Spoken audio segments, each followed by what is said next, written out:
El día de hoy vamos a realizar este proceso estequiométrico químico. Primero que todo, se nos declara que tenemos 100 gramos de zinc, acompañados de 250 gramos de ácido clorhídrico.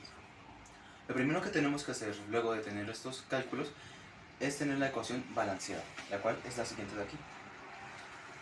Teniendo en cuenta eso, teniendo en cuenta los reactivos y los productos, vamos a obtener las masas molares de los reactivos. Para obtener las masas molares, adjudicamos a la tabla periódica para obtenerlos, siendo la masa molar del zinc 65,38 gramos mol y la del ácido clorhídrico 36,46 gramos mol, que hace la combinación de la masa molar de el hidrógeno junto con el cloro, la cual da 36,46 gramos mol. Luego tendremos que pasar las masas molares a moles, para saber cuántos moles tiene cada sustancia dentro de la ecuación. Por lo tanto, se nos dice que los moles del zinc es igual a 100 gramos sobre los 65,38 gramos mol que se nos dio anteriormente, siendo este resultado 1,53 moles de zinc, tras cancelar los gramos entre sí. Lo mismo hacemos con los moles de ácido clorhídrico, 250 gramos sobre 36,46 gramos sobre mol, siendo este resultado 6,86 moles de ácido clorhídrico, como se ve aquí. Ahora bien, hallaremos los reactivos en límites y en exceso. Primero tenemos que saber que para gastar todo el zinc se requiere una duplicación entre la cantidad de ácidos clorhídricos. Esto quiere decir que un mol de zinc, que para gastar un mol de zinc se necesita 2 moles de ácido clorhídrico. Por lo que, teniendo en cuenta esto, vamos a multiplicar el 1,53 mol de zinc que teníamos antes por 2, lo cual nos da que para gastar todo esto se necesitan 3,06 moles de ácido clorhídrico. Esto es lo que se debe de gastar, por lo que en este caso hay más de lo necesario, por lo que se podría decir que el reactivo límite y en exceso es, el reactivo límite es el zinc, ya que este se agota primero al hacer la ecuación. Y el reactivo en exceso es el ácido clorhídrico, que como se había mencionado antes, tiene un cálculo total de 6,86 moles de este mismo. La cantidad de exceso se calcula mediante lo que se tiene y lo que se debe gastar restando esto. Eso quiere decir que vamos a restar el 6,86 mol HCl entre el 3,06 mol HCl, lo cual nos da un resultado total de 3,80 mol HCl, como se puede ver aquí. Ahora bien, vamos a hallar los moles y gramos de los reactivos y los productos. En el caso de los reactivos, ya los habíamos tenido, los cuales son, en el caso del zinc, 1,53 mol. En el caso del ácido clorhídrico, 6,86 mol. Y en el caso de los productos, eso se va a hacer ahora mismo. En el caso del CnCl2,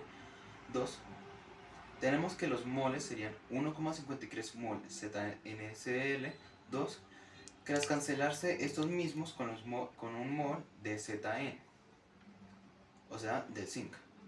En el tema de los gramos, teniendo en cuenta que esto es igual a 1,53 moles, cancelamos los moles entre sí, la masa molar del CnCl2, la cual es 1,146,28 gramos.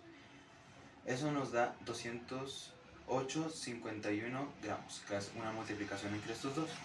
Lo mismo pasa con el hidrógeno, el cual sería 1,53 moles de hidrógeno multiplicados por la equivalencia de masa molar entre estos mismos. Entonces decimos que 1,53 mol entre 2016 gramos mol, cancelamos moles, nos da un total de 3,08 gramos de estos mismos.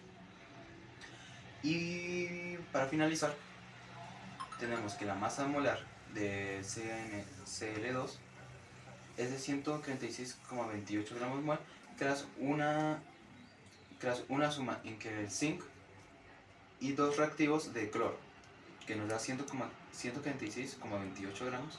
Y lo mismo pasa con el hidrógeno, que sería una suma entre estas dos, como se puede ver aquí.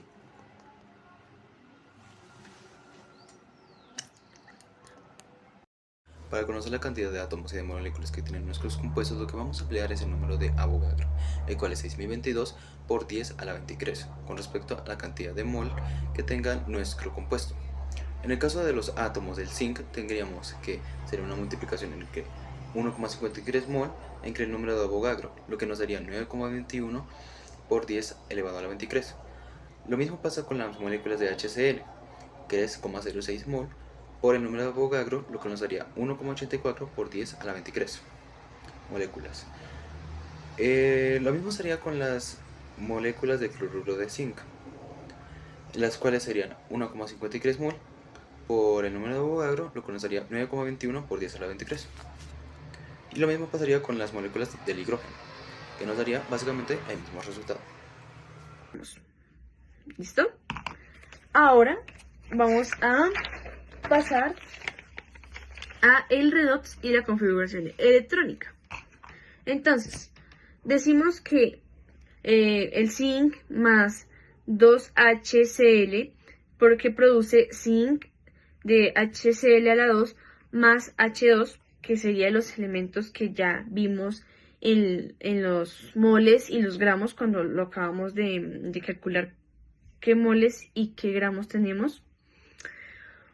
De ahí sale del producto, salen esas fórmulas. Entonces decimos que la reacción es un desplazamiento simple, porque el zinc está pasando al otro lado a reaccionar con el cloro,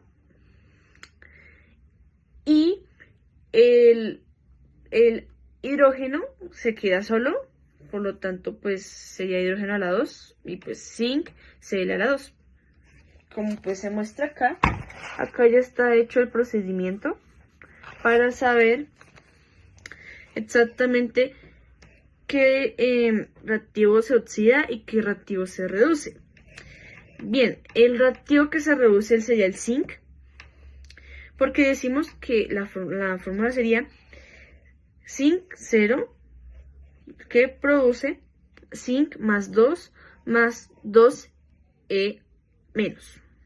¿Okay? Y el hidrógeno que está en el HCl, en el principio de la fórmula, decimos que este gana electrones, por lo tanto se reduce, quedando algo así: 2H más 2E menos produce H2.